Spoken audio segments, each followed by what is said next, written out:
I have one more question just about your thought process in this. Because again, I think it's so instructive for people listening, because this stuff there's so much of this stuff out there, The Secret, but there's so much like symbolism, occult stuff, obviously psychics.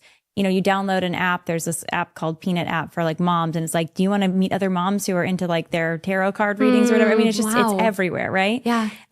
Was there, and you're in Hollywood at this time too. You're in LA. Yeah. Was there pop cultural, influences on you besides The Secret, like other TV shows, other things that you think were part of the influence, this influence on you? That's a good question. I probably wouldn't have said so in the moment, but in retrospect, like even just mainstream music, I think Katy Perry and her music videos, there's deep, deep occult symbolism in so many of them that I just watch it back and I'm thinking, this is wild that I was watching this years before I got into the occult, but I was still really attracted to this like mystery and power. So looking back, I do think there is this intrigue when you see, say, a really successful person, or maybe someone who is really successful in business and they manifested it. And you can manifest your life too, mom. Like you're having a hard time, you can manifest this. Let's manifest our best 2025. It's attractive, and maybe it's coming from a person of power. That was enticing to me too, seeing people like the guy who did Chicken Noodle Soup for the Soul was a big proponent of the law of attraction, and he's so successful. Like he seems great. Why wouldn't that be attractive? What is the law of attraction, by the way, and how is that tied into the New Age? I know you mentioned it earlier too.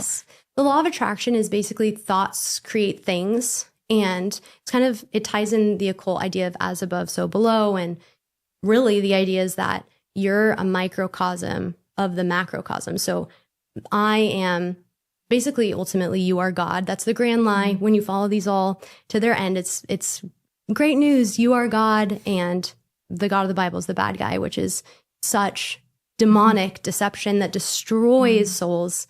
But really, that's what you find at the end of all of it. So the idea is that because I'm a microcosm of the macrocosm, or because I'm a little God, basically, I'm a reflection of God, I can manifest into the world what is inside of me. And so out picturing that. So you can, if I want a red car, then I need to really see myself in a red car, imagine how it feels, really see it, use visualization, believe that I already have it, only ask once, and then I'll manifest it.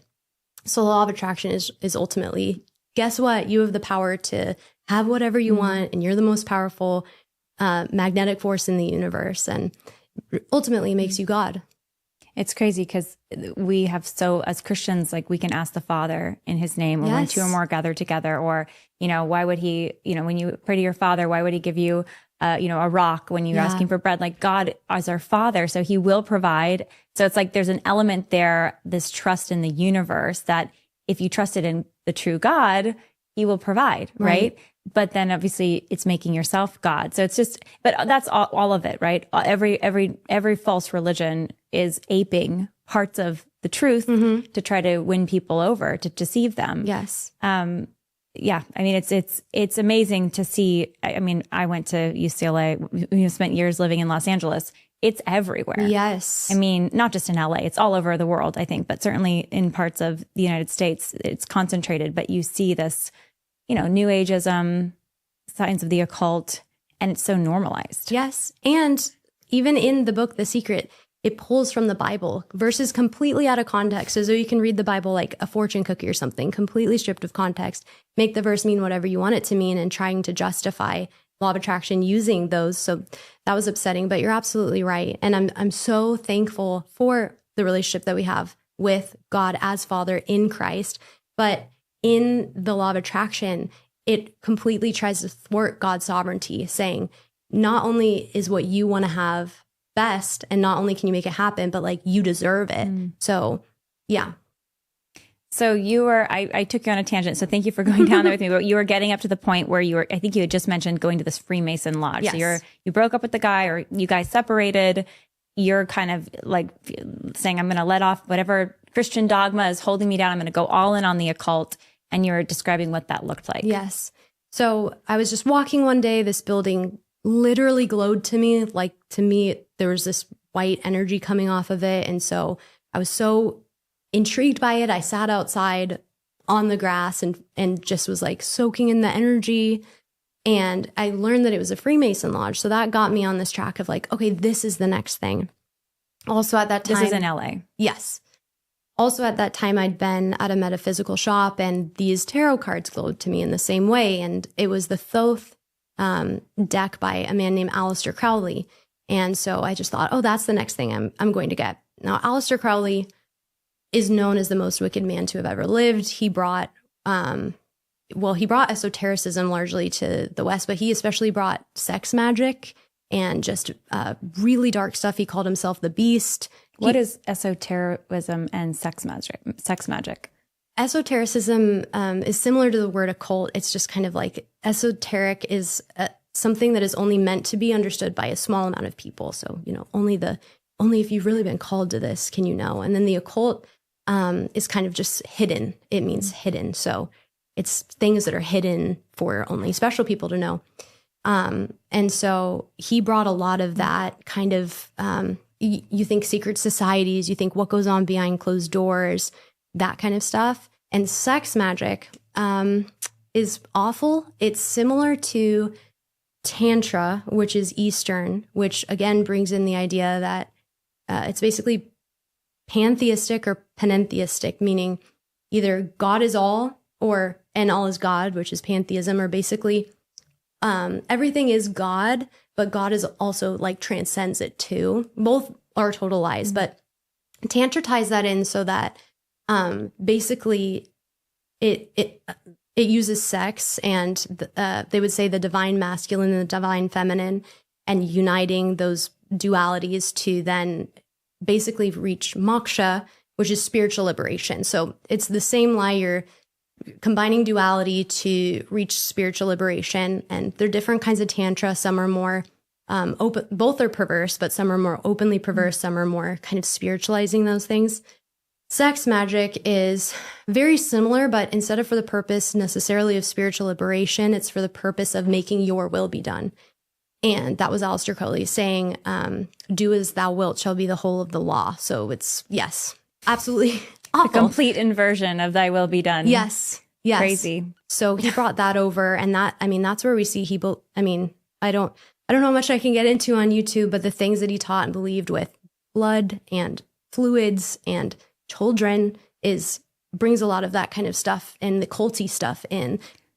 What was his name again? Alistair Crowley. So you discover Alistair Crowley, and when you mentioned sex magic, and then you mentioned, blood, liquids, children, like extremely dark stuff. Obviously, we're publishing this on YouTube, right. And I don't know that we need to get into super graphic descriptions, but many people know, especially in Hollywood, there's these accusations and these sort of theories about, people in high places of power doing really horrific blood rituals, sexually abusive rituals, including potentially involving children in order to, basically serve demons, serve this evil one in order for them to get ahead, basically, and to have what they want.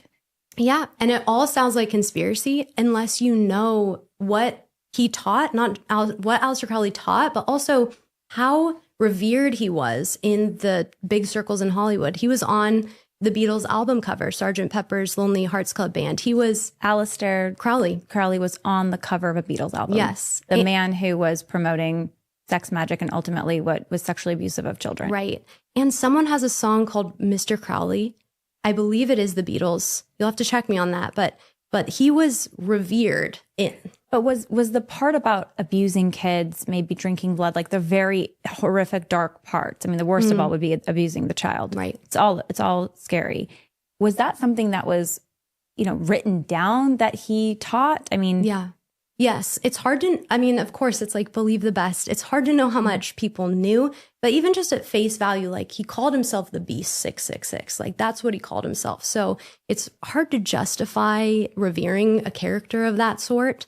But again, who am I to be saying that? Because I tried to justify it. I had all this moral ambiguity. And that's a huge problem in this culture where everything's subjective. When you don't have the Bible as the authority, when you're not looking to scripture, but you're just, whatever feels right. then I just thought, okay, how maybe he was just misunderstood. He was really against Christianity and pushing back to it. So maybe it was just he was able to break free from dogma, and maybe all that stuff is, I just don't understand. Maybe it was spiritual. Maybe he didn't mean it like that. Like all these justifications I tried to make because I was drawn toward him specifically. And on the tarot cards, I learned about the Hermetic Order of the Golden Dawn, which is a Hermetic order that he was once in. He ended up being kicked out of. But then I started feeling really drawn to that Hermetic order. What is a Hermetic order? It's a great question. Hermetic means tightly sealed. So it basically, again, is this, all the same, like, oh, this is how exciting. It's secret knowledge. And again, we think back to Genesis 3, how tempting forbidden knowledge, secret knowledge is, the tree of the knowledge of good and evil. And so that's basically, these things promise that there's this secret knowledge that you've been called to. So the teacher appears when the student is ready, is a phrase that they use a lot. Like you'll only learn about it if you're being called to this thing. So it really feeds on the pride of that. And so basically this Hermetic order practiced alchemy, magic, not like performance magic, but ritual magic and invocations. It was really into Kabbalistic things, Kabbalah, which is basically, Kabbalah is Jewish mysticism. And there's a lot of using the Bible in that order, but completely out of context. Have you heard of the Abbey of Thelema? I think I've heard of Thelema. So Alistair Crowley started Thelema, yes. Because I'm just trying to connect the dot because again, I think the accusation is like QAnon, it's just a bunch of like people that have these morals that are like all buttoned up, the Christians who are saying, oh, Hollywood is involved in demonic, sex rituals, abusing children. Like again, not all of Hollywood, obviously, but there's some really dark stuff that's being practiced here.